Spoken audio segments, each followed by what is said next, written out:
A lone beam of searchlight cuts through the yawning black sea, glinting off cold steel. Somewhere beneath the waves, a deadly shadow waits, unseen but not safe. The wind tugs at rigging, water slaps the hull, and every heartbeat on that destroyer feels like a countdown. Then the sonar crackles, faint but real, contact. Not a ghost, not a mirage. The hunter has found its prey. On board the U-boat, alarms sound in the tight pressure of its belly. Every man knows what's coming, torpedoes, guns, ramming steel. This is not some distant war story. This is where two behemoths clash, metal against metal, men against fear, and where lives hang by a rivet. From the first moment the radar operator's alarm cut through the night, something primal snapped into motion aboard the destroyer. The ocean was black, the wind sharp and cold, and every sailor felt it. The sense that somewhere in the waves danger lurked, not vague or distant, but creeping close, alive. On the U-boat, in its own cold metal belly, the crew was hunting too, stalking feeders in convoys, watching for flashing silhouettes on the horizon. Both sides were the hunter and the hunted. Inside the destroyer, the captain stood rigid at the bridge, eyes scanning the dark water like a predator's. Orders barked down, reduce speed, hold steady, sweep the sector. Radar pings came, a blip, then another. The nervous tension among the crew was electric, sonar men rubbing elbows, lookouts straining in the lookout's cage, every gland taut. This was a moment charged with possibility, victory, catastrophe, or both. Far beneath the waves, the U-boat captain felt something shift in the data. Passive sonar heard something, a whisper that the hunter might have been smelled. A flash on the periscope that did not belong to a merchant ship. The engine tone changed aboard the U-boat. Adjustments to depth, valves opened and closed, hearts beating. There was the hum of machinery, drip of seawater in compartments, the hush of men waiting. Back on deck of the destroyer, floodlights slit patches of surf. Waves cresting and breaking as though trying to warn something. The moon tried falling through clouds but offered little relief. The captain decided, contact confirmed. The destroyer surged ahead, bow cutting through swell, propellers churning. Metal groaned as the ship responded to the press of the ocean, every plank feeling the tug of momentum. Then the moment of reckoning, a wake cutting through darkness ahead. Not by radar alone, but by sight, by instinct. Periscope tip maybe, or diesel exhaust smoke? Maybe both. On the U-boat, the captain ordered submerge. Or no, stay shallow, stay hidden too long and daylight will betray them. On the destroyer, guns are manned, chains rattling, lights dimmed. Every man knows there is no turning back. The horizon becomes a battleground. The destroyer drops depth charges first, drums of death falling through water, then the distant booming explosions. Water pressure shifts, shudders through hulls, reverberates in minds. Below, the U-boat shakes. Instrumentation rattles. Bulkheads creak. Some crew thrown off balance. Someone curses. Someone vomits. Someone prays. A leak, maybe slight, somewhere in a seam. But the U-boat fights back, firing its deck gun or machine guns if surfaced. Or torpedoes from below. Flashes in the dark, tracers slicing through spray. On the destroyer, sailors duck and scramble. Shouts mix with alarms. The destroyer maneuvers, trying to find the U-boat's profile, trying to guess its angle. The hunt becomes dance. Sonar ping-pong, crosswinds, waves masking sounds, every echo doubling lies. The tension tightens. The U-boat captain knows that the depth charges have compromised his sturdiness. A crack in stern plating, water creeping into compartments. The destroyer captain knows the U-boat has to surface sometime, or die trying at depth. The sea doesn't care who wins, only the fury of the waves, the pressure, the cold. Then comes the moment the destroyer closes in for a ram, an extreme gamble. Engines roar. On deck, crewmates brace. The hull of the destroyer lifts slightly with a wave, tilts, then crashes forward. Time slows. Splash, screech, wood and steel smashing. Metal screeches as the destroyer's bow slams into the U-boat's hull. Sparks, rivets fly. A jolt that sends shock through both ships. The U-boat might roll. Its deck buckles. The destroyer's hull shudders, may sustain damage, shrapnel tearing metal and flesh. On deck, sailors slide. Some tumble, thrown by the impact. The sea sprays over, cold, stinging salt that tastes of shock. Men shout. The creak of twisting metal echoes. Below decks, alarms. Flooding starts, one compartment, maybe two. Water tastes like doom. Through that chaos, the two warships are locked, moments suspended. The destroyer's crew scrambles over the U-boat's deck, rifles and pistols in hand, breath cold in lungs, salt in eyes, mud and blood mixing with oil and diesel. The U-boat crew tries to fight through impossible angles, their deck guns, their knives, their desperation. Maybe someone leaps over the side. Maybe a boarding party attempts to storm below. In this brutal contact, everything becomes raw, fear, courage, betrayal, brutality. Then finally they separate. The destroyer backs off, engines creaking, hull paned, water pouring in through breaches. The U-boat, its hull scarred, its crew shaken, fights to keep its stern down, to remain buoyant, to silence the alarms. The sea pours through broken ports. The lights flicker, icing in cold Atlantic waves. Each sailor, whether on the destroyer or inside the sub, feels the skin-deep chill of mortality. All this in moments. The climactic collision may only last seconds or minutes, but its aftershocks echo for hours. On the destroyer, damage control teams work frantically, patching holes, pumping out water, dragging wounded from decks slick with oil. On the U-boat, every second counts, contain flooding, tend to the injured, assess whether they can still dive, whether they can still fight or must surrender. By dawn, maybe the horizon is calmer, but the cost is visible. Twisted metal, smoldering decks, smoke drifting above the waves. Sailors shiver, not just from cold, but from what they've seen and done. Lives changed in the dark. Some souls haunted. The moment the destroyer closed in, the tension snapped. Cold Atlantic waves pounded against USS Boreas' hull, spray stinging faces, salt slicing through every open seam. It was early morning, darkness still clinging to the horizon. The wind howled, but beneath the roar was a building calm, a terrible charged silence that comes just before the storm. The U-boat, U-405, surfaced, forced by the relentless depth charges dropping like thunder beneath the waves. Panic and adrenaline moved through both crews like a living thing. On Boreas' deck, sailors crawled to their stations, gun crews snapping open covers, small arms slung tight across bodies, flashlights bobbing as men moved under deck overhangs. The Boreas' captain barked commands, voice hoarse but precise. Maneuver for angle, open fire, signal back to engine room. Every man knew the cost of delay, every second a question. Will this be the moment that decides life or death?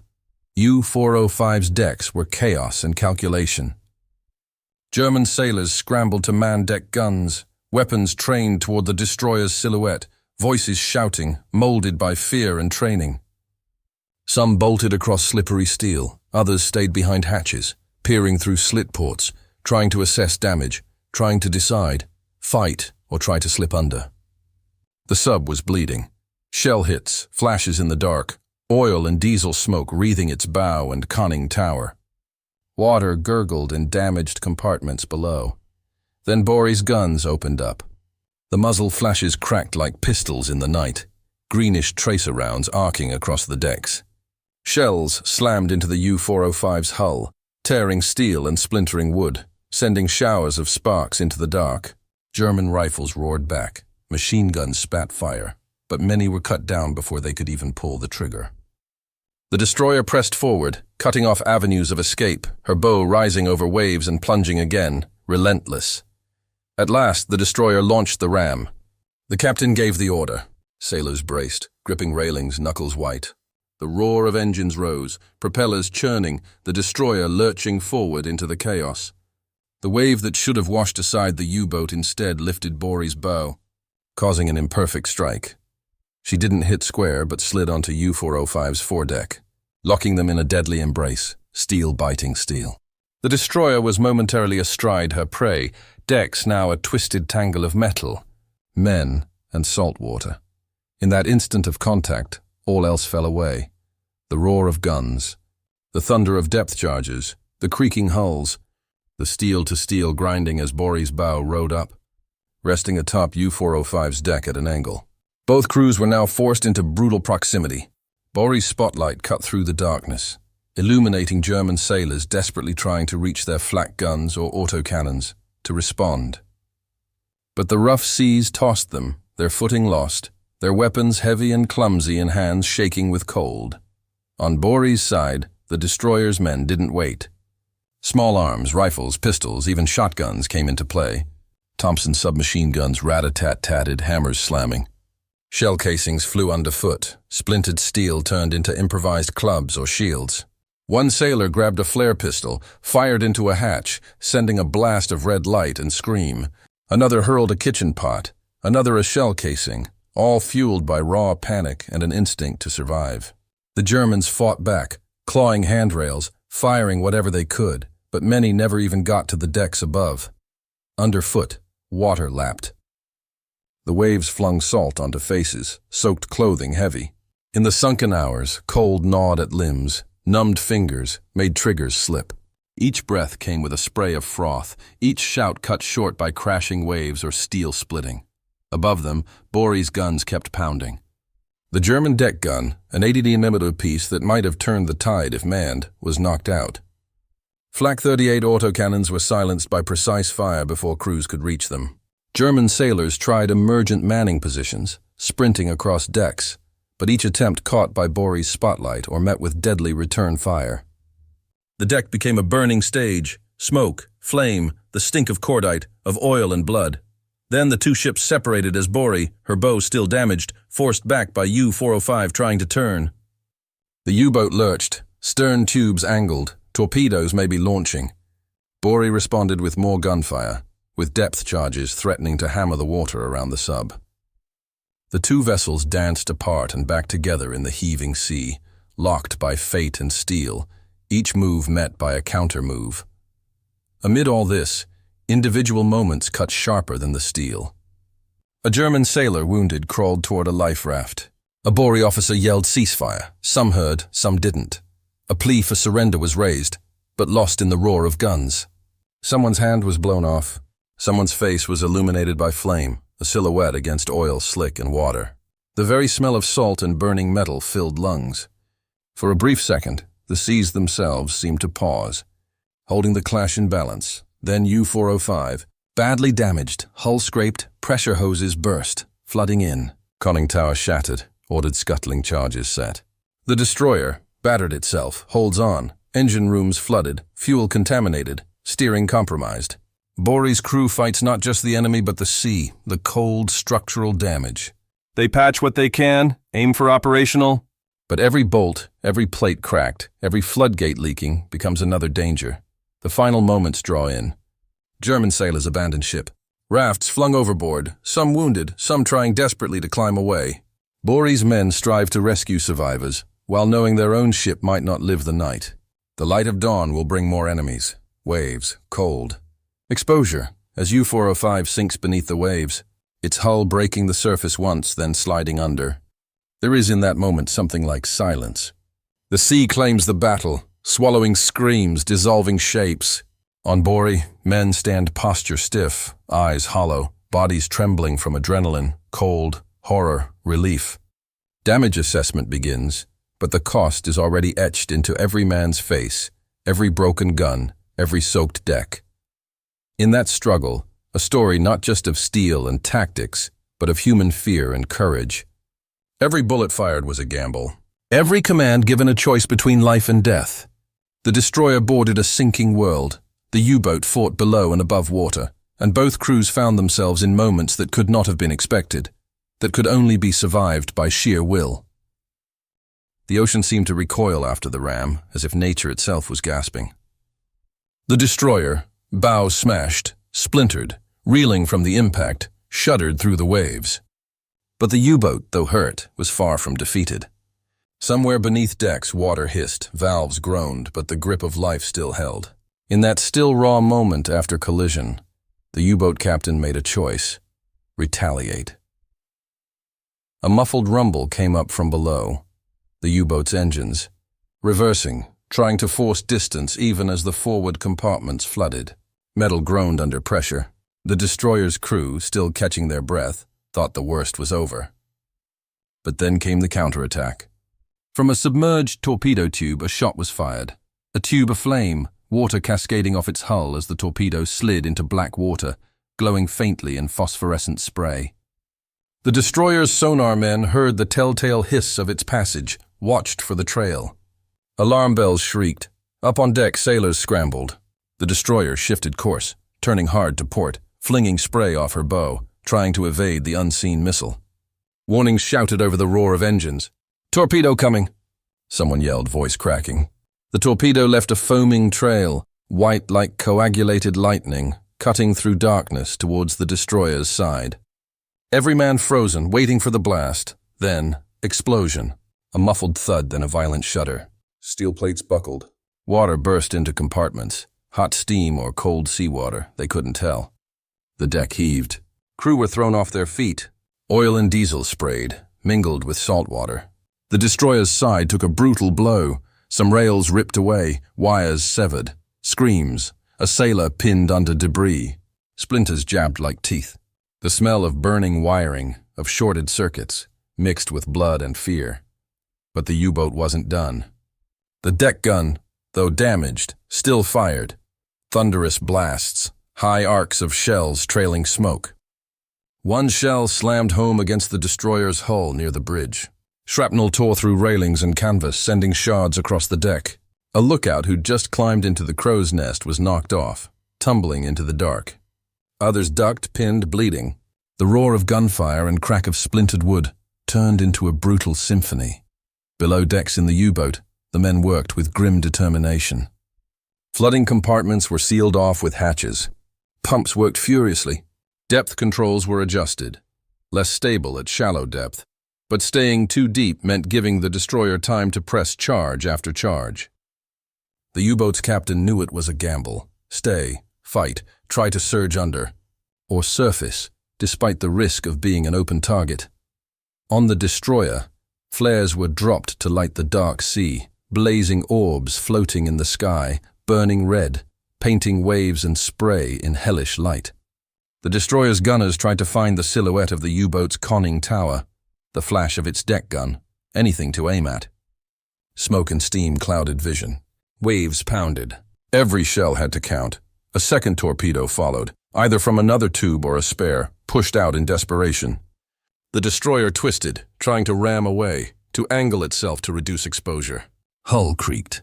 You could almost hear tension in the metal, plates stretched, rivets popping, seams tested by water pressure.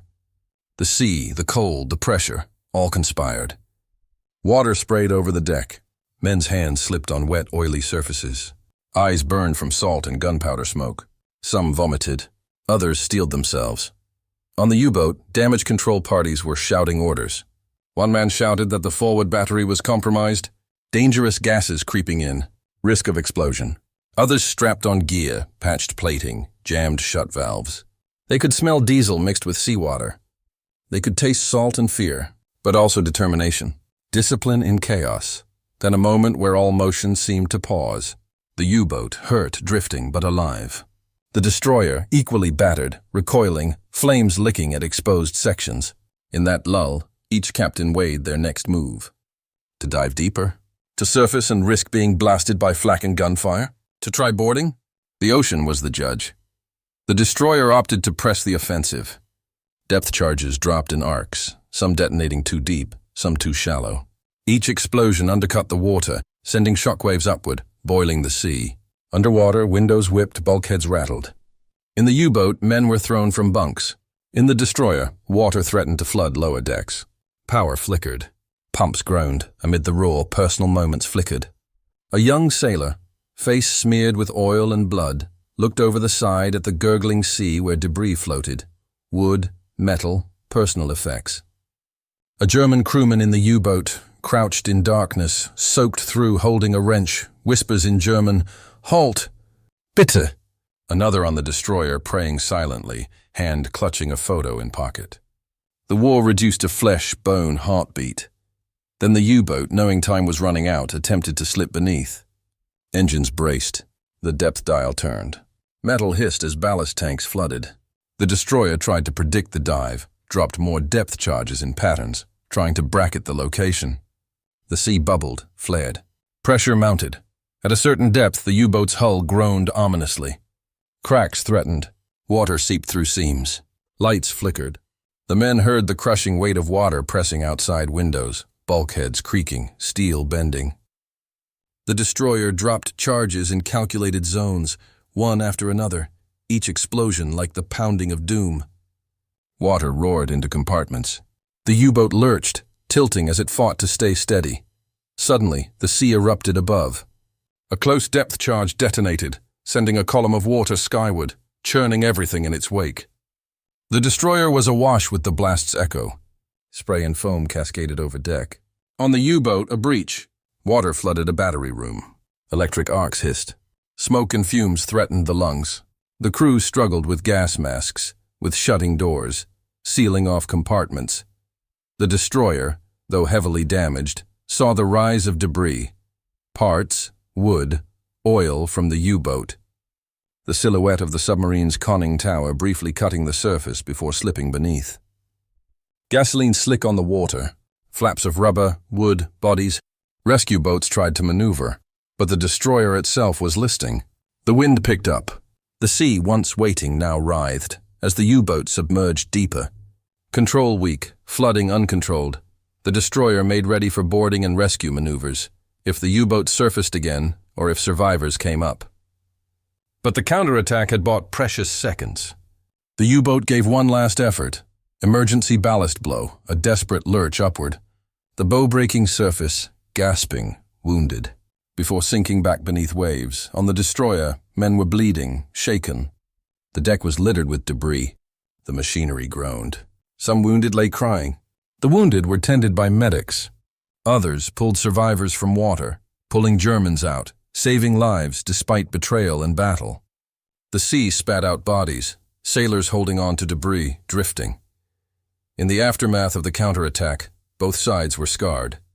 The destroyer limping but upright. The U-boat wounded, damaged, defeated, or maybe dying.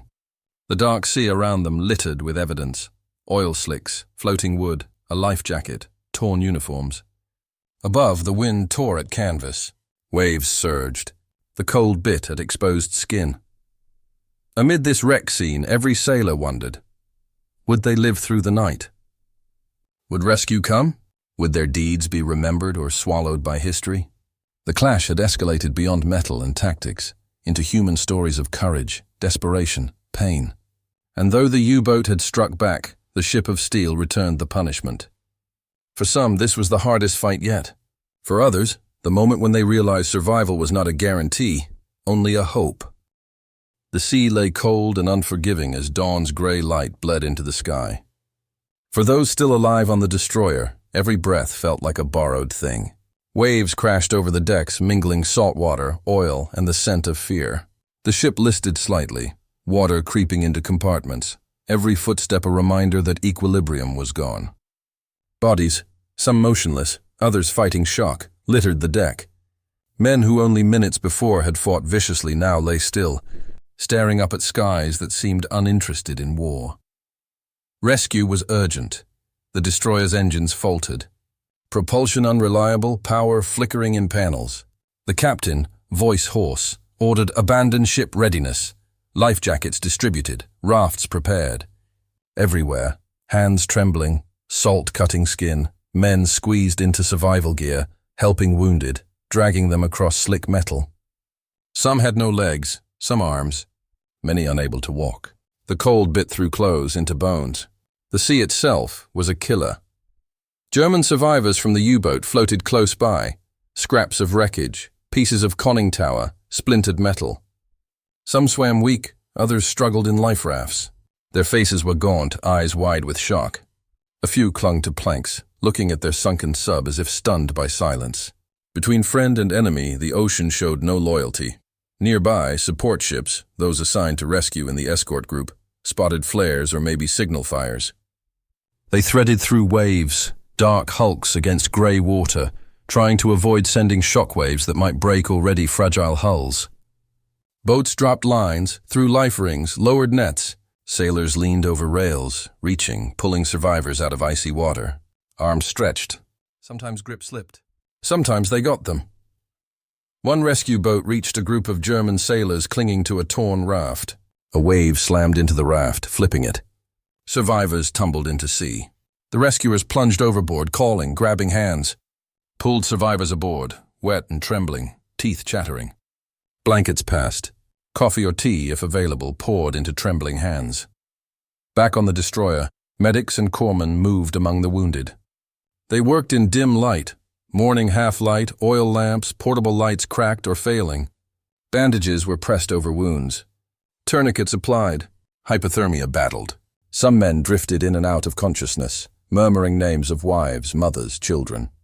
One sailor, heavily burned, grasped another's hand, whispering apologies. The other, bleeding, squeezed back, not speaking. Above, gulls circled. The sea tossed over wreckage. Every sound, groaning metal, calls for help, wind and waves, seemed amplified. The destroyer's hull, compromised, threatened to break. Water lapped at lower decks.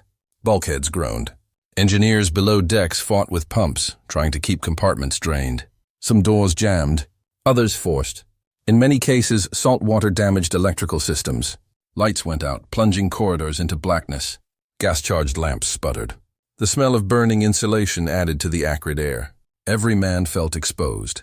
Exposed to the ocean, to death, to the rawness of survival. Meanwhile, the U-boat survivors, many wounded or exhausted, drifted. They'd surrendered or been unable to continue fighting. Some tried to swim toward rescue boats. Some slipped under waves, weight pulling them down. A few made it to lifeboats, found blankets, food. The rescuers didn't ask names at first, not nationalities, not ranks, only which way to wrap body, which wounds bled more, which shivered worst. For a moment the battle lines blurred. As daylight grew stronger, visibility improved. Rescue aircraft circled above, spotting oil slicks, fires, debris. Crews on boats signaled, flares raised. One aircraft dropped life rafts to survivors too far from ships. Others relayed coordinates to larger vessels. Messages crackled over radio. Survivors in water, approx. Need medical assistance. Nearby destroyers and escort ships altered course, braving dangerous seas to reach those in need. The wounded suffered. Hypothermia set in. Limbs stiffened. Shock stole consciousness. Some who had fought furious moments ago now couldn't lift their heads. A young sailor lying on deck, soaked through, whispered the name of his brother. He slipped into unconsciousness. Another, a German submariner, slipped arms from life rafts, eyes fixed on nothing, ears full of ringing, water in lungs. Only muscle memory held him between waking and drowning. Rescue teams worked under the burden of urgency. Rafts launched, nets thrown. Survivors pulled aboard ships, wrapped in blankets, huddled together for warmth. Hot tea or water given if possible. Medics administered morphine or painkillers quietly, moans, gasps. Occasionally a screaming child or a sobbing man broke the general hush. Every rescue seemed miraculous, not because it was easy, but because it was so hard. Below decks of the destroyer, some men couldn't escape. Floodwaters rose too fast. Compartments sealed off, bulkheads jammed, heavy doors stuck. Some cursed, tried to pry doors open. Others abandoned hope, waiting. Those above on deck could hear muffled voices, maybe cries, maybe not. The contrast between above and below was sharp. Light versus darkness, movement versus stillness, survivors and the lost. When the order to abandon ship finally came, it was slow, painful. Lifeboats lowered from davits, creaking under the weight. Sailors jumped or stepped into rafts. One or two slipped. The sea claimed some immediately. Others made it, but battled waves, exposure, fear. Rafts crowded. Men pressed together for warmth. Bodies bruised, soaked, still burning from battle wounds. The destroyer, listing, her bow rising, stern sagging, was a hulking thing sliding closer to its fate. And then, the moment of final parting. The destroyer's lights flickered. Engines died. Her bow tipped. Water lapped high on deck. Survivors watching from rafts saw her silhouette against the sky, see her mast dip, water pouring over portside. A groan of metal, a last breath of steam, then the expanse of ocean swallowed her. Smoke drifted, fragments floated. Silence followed, broken by cracking wood, hissing water, groaning metal as wreckage drifted away piece by piece. As survivors floated, some crying, some praying, some numbing out, rescuers pulled them in. Ship's boats paddled through oil slicks and debris. Blankets offered. Hot drinks if possible. Medical attention where possible. Survival now owed as much to compassion as to training. Some lost all sense of time. Some trembled forever after. By evening, ships gathered survivors, Allied sailors, captured German submariners, wounded, those only hurt by exposure. When night came, the sea calmed, but the terror lingered. Under blankets, men shivered. Some muttered what they saw, what they heard, metal tearing, guns firing, men screaming. Some would be haunted. Some would be proud. In the cold, dark night, as ships steamed toward safety, survivors looked back at the spot where the destroyer went down. The ocean there was quiet. No lights, no movement, just darkness and the knowledge of what happened. Many wondered how quickly the world would forget. Names would be recorded. Awards might come, or maybe not, but every survivor carried something. Scarred hands, memories, nightmares. And yet even in that bleak moment, there was compassion, heroism, medics tending wounds, sailors risking their own lives to save strangers, enemies becoming just people in the water. The sea doesn't discriminate. It demands everything. If you found this story compelling, if it stirred something inside you, make sure to hit that like button, because it helps get these stories out to more people who need to hear them. Subscribe if you haven't yet, so you don't miss the rest of the brutal truth behind these battles. And share this video with someone who loves history, who loves the sound of waves and steel, who understands the cost of war. Your support means everything. The sea doesn't remember names. It remembers only the crash of steel, the scream of battle, and the silence that follows loss. What's left behind are stories of courage, desperation, brotherhood, and the brutal cost of war.